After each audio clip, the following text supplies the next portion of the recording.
families will be able to live ordinary lives. That's always our kind of starting point. The other ones are around things like families should get the information that they need when they need it, information that's reliable, that's consistent, and that puts them in a position of power. The big issue is about information and accessing information. Where do you go for support if you're a parent or a carer of a child with disabilities? Services are available, but sometimes parents and carers just don't know that they're there, and that adds to the stress, I think.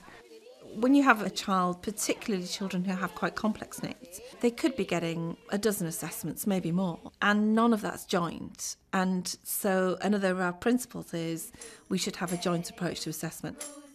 We had books for different appointments, books for different hospitals, sets of notes for this, sets of notes for that, because unfortunately with the fact she was under 3 different health authorities for 3 of her conditions, it meant that they talked to people in their own authority but not outside the authority. And I remember one day we went for a heart surgery, we got there in the ambulance, and at the hospital she'd had a big stack of notes, and she was 14 weeks old at the time, weighed £6, and they handed over a sheet of paper to the new hospital with the information on there, and that was it. And I couldn't believe that they condensed all that into one sheet of paper. We were really lucky in that, particularly for our daughter, both our children have got additional needs, but for our daughter, by luck rather than judgment, her additional needs were dealt with in an early support type way, in that when she was just 3, we had a multi-agency meeting and we had 15 people sat around a table addressing her health needs, her social needs, her education needs, so that by the time she was going into school, she had a statement.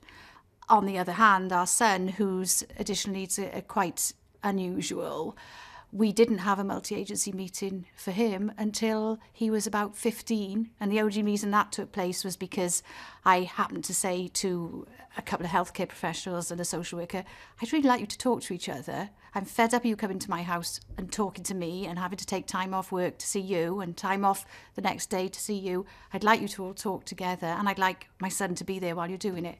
And that didn't happen until he was 15. I don't want that happening for families. Another of the principles is that families should be able to monitor the progress of their child and celebrate the progress of their child as well. We work on that principle and say, what would that look like, and put that into action, sometimes via materials, or it could be by ways of working. Another of the principles is that practitioners should be trained appropriately to work with families.